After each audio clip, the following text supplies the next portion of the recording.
గుడ్డిభద్ర, గంగన్నపేట, గనియాపేట నుంచి విచ్చేసినటువంటి మా సోదరీమణులు, ఇక్కడ ఉన్నటువంటి అధికారులు, పెద్దలు అందరికీ కూడా నా హృదయపూర్వకమైనటువంటి నమస్కారాలు తెలియజేసుకుంటున్నాను.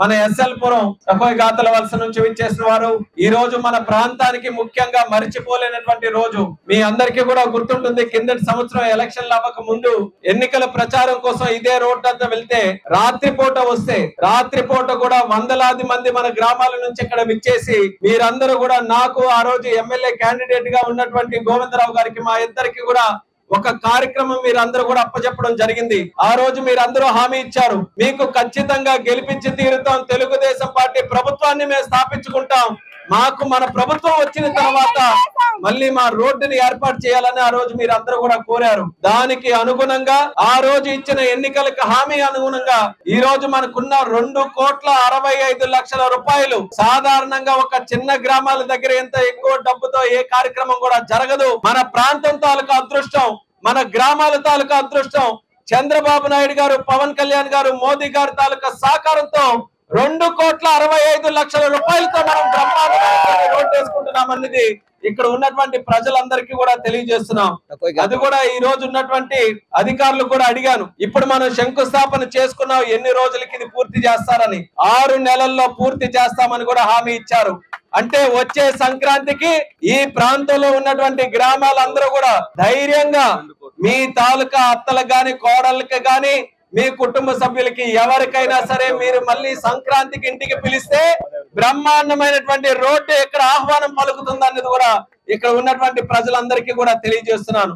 మంచి క్వాలిటీతో మంచి రోడ్డు ఇక్కడ వేయించడానికి అన్ని కార్యక్రమాలు కూడా మేము చేస్తున్నాం.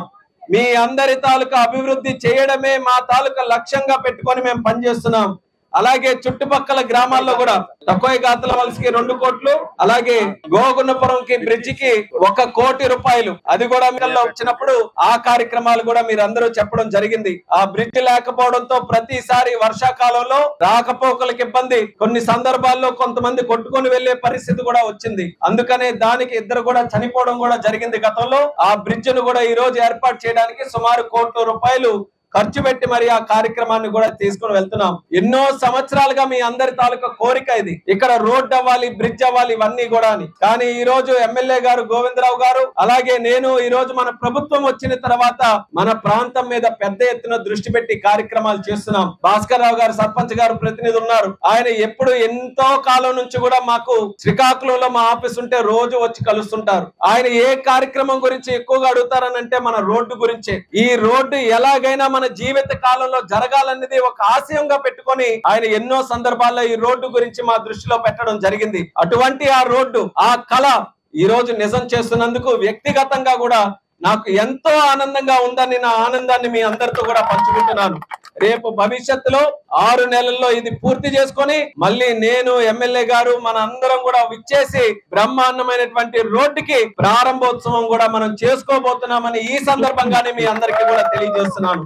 అలాగే మన ప్రభుత్వం వచ్చిన తర్వాత ఈ రోడ్ల తాలూకా కార్యక్రమం పెద్ద ఎత్తున చేశాం. సీసీ రోడ్లు ఊర్లో కూడా రూపాయి ఖర్చు పెట్టే వాళ్ళు కాదు గత ప్రభుత్వంలో. మళ్ళీ మనం వచ్చిన తర్వాత ఎన్ఆర్జీఎస్ ద్వారా నిధులు కేటాయించి చిన్న చిన్న సీసీ రోడ్లు గాని, డ్రైన్లు గాని కార్యక్రమాలన్నీ కూడా చేశాం. అలాగే చంద్రన్న ఇచ్చిన మాట ప్రకారం 3,000 ఉన్నటువంటి పెన్షన్ ని 4,000 చేసినటువంటి ఘనత కూడా మన కూటమి ప్రభుత్వాన్ని కూడా తెలియజేస్తున్నాం. వికలాంగుల తాలూకా పెన్షన్ ఉంటే 6,000 రూపాయలు చేశాం. మరి పెన్షన్లన్నీ కూడా కొన్ని అవకతవకలు జరిగాయని, మళ్ళీ కొత్త వాళ్ళకి కూడా పెన్షన్లు ఇవ్వాలని ఆ వెరిఫికేషన్ కూడా చేసి జూన్ 1 తర్వాత మిగిలిన వారు ఎవరైతే ఉన్నారో వాళ్ళకి కూడా పెన్షన్లు ఇచ్చే బాధ్యత ఈ ప్రభుత్వం తీసుకుంటుందన్నది కూడా ఈ సభాముఖంగా తెలియజేసుకుంటున్నాం.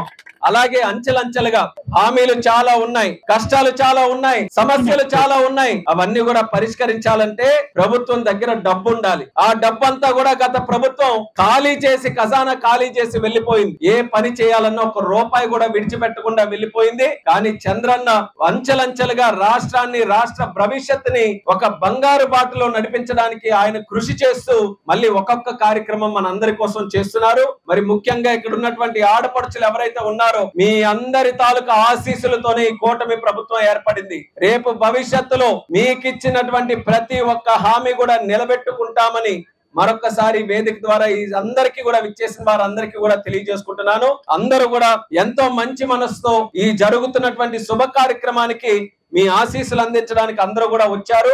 ఇదే రకంగా మీరందరూ మీ సహకారం, మీ ఆశీర్వాదం ఎల్లప్పుడూ కూడా అందించండి. భవిష్యత్తులో మన కేంద్ర ప్రభుత్వం అలాగే రాష్ట్ర ప్రభుత్వం వీళ్ళిద్దరి తాలూకా సహకారంతో పెద్ద పెద్ద సమస్యలు ఏవైతే ఉన్నాయో దానికి సమస్యలకి పరిష్కారం అందించడానికి ఎమ్మెల్యే గారు నేను కష్టపడి పనిచేస్తామని కూడా ఈ సందర్భంగా తెలియజేసుకుంటూ, అలాగే ఈ రోజు మనం ఎంఎస్ఎంఈ పార్క్ కూడా ఈ రోజు ఎస్టాబ్లిష్ చేసుకున్నాం. చంద్రబాబు నాయుడు గారి తాలూకు ఆలోచన 5 సంవత్సరాల్లో మన యువతీ యువకులు ఎవరైతే చదువుకున్న పిల్లలు ఉన్నారో వాళ్ళకి 20 లక్షల ఉద్యోగాలు మన రాష్ట్రంలోనే కల్పించాలన్న భావనతో ఆయన ఎంతో కష్టపడి నిర్ణయాలు తీసుకుంటున్నారు. అందులో ఒక నిర్ణయం 175 అసెంబ్లీ నియోజకవర్గాలు మన ఆంధ్రప్రదేశ్ రాష్ట్రంలో ఉంటే 175 నియోజకవర్గాల్లో ఒక్కొక్క ఎంఎస్ఎంఈ పార్క్ పెట్టాలని. అందులో మొన్ననే మేడే నాడు మే 1వ తేదీన నెల్లూరులో కొన్ని శంకుస్థాపన చేశారు. అందులో మన మిలియాపుట్టి మండలం కూడా ఉండడం మరొకసారి మన అదృష్టంగా మీ అందరికీ కూడా తెలియజేస్తున్నాను. ఎందుకంటే ఒక ఎంఎస్ఎంఈ పార్క్ ఉంటే ఆ ప్రాంతం తాలూకా భవిష్యత్తు మార్చే శక్తి ఆ పార్కు ఉంటుంది. ఎక్కడెక్కడ నుంచో వ్యాపారస్తులు, పారిశ్రామికవేత్తలు వాళ్ళందరూ కూడా అక్కడ ఎస్టాబ్లిష్ చేసుకొని మంచి మంచి కంపెనీలు తెచ్చి మన స్థానికంగా ఉన్నటువంటి యువతి యువకులకి ఉపాధి అవకాశాలు కల్పించే అవకాశం ఆ ఎంఎస్ఎంఈ పార్క్ ఉంటుంది. దానికి సుమారు 70 ఎకరాలు కూడా కేటాయించి ఏపీఐఏసీ కూడా హ్యాండ్ ఓవర్ చేశాం. దానికి కూడా ఈ రోజు మరొకసారి చంద్రన్న ఒక శంకుస్థాపన చేశారు. మళ్ళీ మనం ఇక్కడ నుంచి శంకుస్థాపన చేస్తున్నాం. రానున్న కాలంలో ఈ యొక్క పార్క్ కి పెద్ద పెద్ద కంపెనీలు తీసుకొని వచ్చి అక్కడ ఉద్యోగ అవకాశాలు కల్పించాలనే భావంతో మేమందరం కూడా కష్టపడతాం. పాతపట్నం నుంచి, మిలియాపుట్టి నుంచి ఉన్నటువంటి ప్రజలు మేము అక్కడికి వెళ్ళినా శ్రీకాకుళం కాలనీ ఉంటుంది. అది మొన్ననే చంద్రబాబు నాయుడు గారు కూడా చెప్పారు. ఆ శ్రీకాకుళం కాలనీని మళ్ళీ వడబోస్తే వచ్చేదంతా కూడా పాతపట్నం ప్రజలే, మిలియాపుట్టి ప్రజలే. ఒక హైదరాబాద్ లో తీసుకున్నా, చెన్నైలో తీసుకున్నా, ఎక్కడ తీసుకున్నా సరే మన గ్రామాల నుంచి గ్రామాలు ఇంటికి ఒక కుటుంబం లాగా ఎక్కడెక్కడో వెళ్లి పనిచేస్తున్నారు. పెద్ద పెద్ద కంపెనీల్లో కూడా పనిచేస్తున్నారు. కొంతమంది అయితే వ్యాపారాలు కూడా బయట రాష్ట్రాల్లో, బయట ప్రాంతాల్లో పెట్టుకున్నారు. మీకు అవగాహన ఉంది, మీకు మొత్తం చరిత్ర అంతా కూడా తెలిసినటువంటి సందర్భం ఉంది. అందుకని మీరు కూడా ఒక అవకాశం తీసుకొని మన దగ్గరే ఎంఎస్ఎంఈ పార్క్ పెడుతున్నాం కదా, అందులో పెట్టుబడి మనమే ఎందుకు పెట్టకూడదు అనేది కూడా మీరు అందరూ ఆలోచించండి. మీకు తెలిసిన వాళ్ళున్నా, మీకు ఆ స్తోమత ఉన్నా, లేకపోతే ప్రభుత్వం తాలూకా సహకారంతో మీరు పెట్టాలన్నా సరే ఒక అడుగు మనం స్థానికంగానే ముందుకు వేస్తే ఆ అవకాశం కూడా మీరు తీసుకోవచ్చు అన్న విషయం పాతపట్నం ప్రజలందరికీ కూడా తెలియజేస్తున్నాను. రాష్ట్రంలో ఎన్నో నియోజకవర్గాలు 175 ఉన్నాయని చెప్పాను. ఆ 175 నియోజకవర్గాల్లో కూడా సగటు ఆదాయం అన్నిటికంటే తక్కువ ఉన్నటువంటి నియోజకవర్గం ఏదంటే మన పాతపట్నమే. అంటే చాలా డెవలప్ అవ్వాలి మనం అందరం కూడా. ఇక్కడ కొండల ప్రాంతం, గిరిజన ప్రాంతం, ఒక మారుమూల ప్రాంతం లాగా ఒరిస్సా బార్డర్ లో ఉన్నటువంటి ప్రాంతం. మన కష్టాలు మనకున్నాయి, కానీ ఈ రోజు అవకాశాలు కూడా అదే రకంగా ఉన్నాయి. అందులో ఒక అద్భుతమైనటువంటి అవకాశం మన ఎంఎస్ఎంఈ పార్క్. ఇక్కడ యువతి యువకులు, పెద్దలు, చుట్టుపక్కల ఎక్కడెక్కడో ప్రాంతాలకు వెళ్లి పనిచేస్తున్నటువంటి వారు, మీరు కూడా దీని మీద దృష్టి పెట్టి రేపు ఎంఎస్ఎంఈ పార్క్ ని మనం అందరం కూడా కలిసి ఎలా డెవలప్ చేసుకోవాలన్న దాని మీద ప్రతి ఒక్కరు కూడా దృష్టి పెట్టండి. చంద్రబాబు నాయుడు గారు మనకి ఇచ్చినటువంటి సువర్ణ అవకాశం ఎంఎస్ఎంఈ పార్క్. నేను కూడా ఎన్నికల్లో ఆలోచించాం, మన జిల్లా రూపురేఖలు మార్చాలంటే ఏం చేయాలని. మనకి ఇండస్ట్రీస్ రావాలి, కంపెనీలు తేవాలి. అందుకనే ఈ ఎంఎస్ఎంఈ పార్క్ ఇక్కడ పెట్టి ఈ రోజు మనకు ఉన్నటువంటి పార్లమెంట్ లో 7 నియోజకవర్గాలు ఉంటే అందులో 3 ముందుగా వచ్చాయి. ఒకటి పలాస, ఒకటి పాత్రుని వలస శ్రీకాకుళం, మరొకటి మన పాతపట్నం మిలియాపుట్టి మండలం అనేది కూడా తెలియజేస్తున్నాను. మరి ఈ అవకాశాన్ని అతి త్వరలోనే మనం సద్వినియోగం చేసుకొని మంచి కంపెనీలు తెచ్చి ఇక్కడే స్థానికంగా, మీరు ఎక్కడికో హైదరాబాద్ వెళ్ళి పనిచేయడం కాదు, ఇక్కడే మంచి కంపెనీలు తెస్తే ఇక్కడే మీకు అందరికీ ఉద్యోగాలు వచ్చే పరిస్థితిలో ఎంఎస్ఎంఈ పార్క్ కూడా డెవలప్ చేస్తామని సందర్భంగా తెలియజేసుకుంటూ, మరి కాస్త ఆలస్యమైంది, ఎండ కూడా బాగా ఎక్కువగా ఉంటుంది. అయినా సరే ముసలి వాళ్ళు, చిన్నపిల్లలు అందరూ కూడా ఊరి తరపున ప్రతి ఒక్కరూ మన జంక్షన్ దగ్గరికి వచ్చి కార్యక్రమంలో పాల్గొన్నారు. మరొకసారి వాళ్ళందరికీ కూడా నా శుభాకాంక్షలు, ధన్యవాదాలు తెలియజేసుకుంటున్నాను.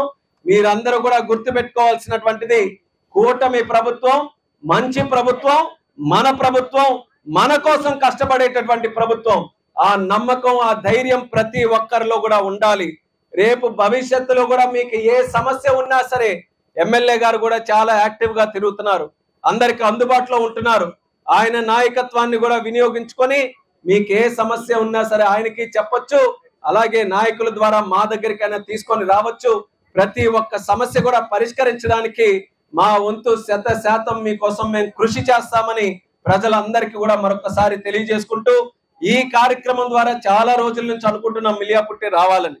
ఎప్పుడు అన్ని తిరుగుతుంటారు మీరు, మా మీదకే పలాస కూడా వెళ్ళిపోతారు కానీ మిలియాపుట్టి రావట్లేదని నాయకులందరూ కూడా తరచూ మాకు చెప్తుంటారు.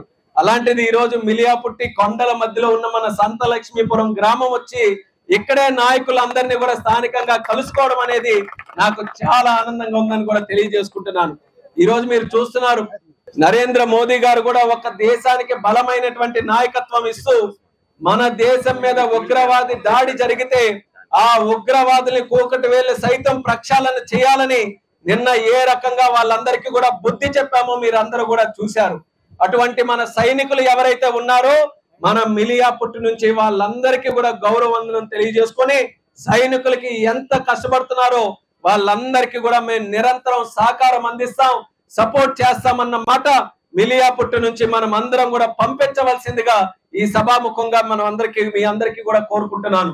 ఎక్కడో దూర ప్రాంతాల్లో కుటుంబాల్ని విడిచిపెట్టి మన కోసం వాళ్ళ ప్రాణాలు కూడా లెక్క చేయకుండా మన భారతీయ సైనికులందరూ కూడా అక్కడ పోరాటం చేస్తున్నారనంటే ఎంత గొప్ప విషయమో మనందరం కూడా గుర్తుపెట్టుకోవాలి.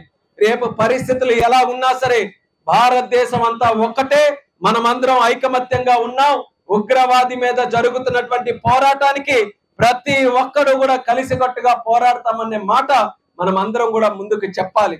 ఈ రోజు పాకిస్తాన్ మీద జరుగుతున్నటువంటి ఇష్యూస్ ఏ రకంగా ఉన్నాయో ఢిల్లీలో మీ అందరికీ కూడా తెలుసు. ఒక కేబినెట్ మినిస్టర్ గా చాలా ఇంపార్టెంట్ గా అక్కడ ఉండాలి, కానీ ఒక పక్కన పాకిస్తాన్ మీద జరుగుతున్న విషయాలు ఎలాగున్నా పాతపట్నం కూడా అంతే ఇంపార్టెంట్ అని ఆలోచించుకొని తెల్లవారుజామున ఢిల్లీ నుంచి ఫ్లైట్ తీసుకొని వచ్చి ఈ కార్యక్రమానికి అటెండ్ అయ్యి మళ్ళీ రాత్రే వెళ్ళిపోతున్నాను. ఎందుకనంటే మన ప్రాంతాన్ని కూడా మనం డెవలప్ చేసుకోవాలి, మన నియోజకవర్గ ప్రజలందరినీ కూడా చూసుకోవాలి. ఆ ఉద్దేశంతో ఈ రోజు ఇంత మంచి కార్యక్రమంలో పాల్గొని మీ అందరికీ కూడా ప్రత్యక్షంగా కలుసుకునే అవకాశం వచ్చింది. దానికి కూడా మరొక్కసారి అందరికీ కూడా నా తాలూకా ధన్యవాదాలు తెలియజేసుకుంటూ 6 నెలల్లో రోడ్డు పూర్తవుతుంది. మళ్ళీ పూర్తి చేసిన తర్వాత ప్రారంభోత్సవ కార్యక్రమం ఇంతకంటే ఘనంగా మనం అందరం కూడా కలిసికట్టుగా చేసుకుందాం.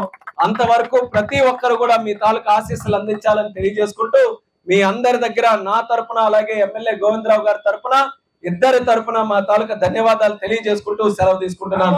జై హింద్, జై జన్మభూమి.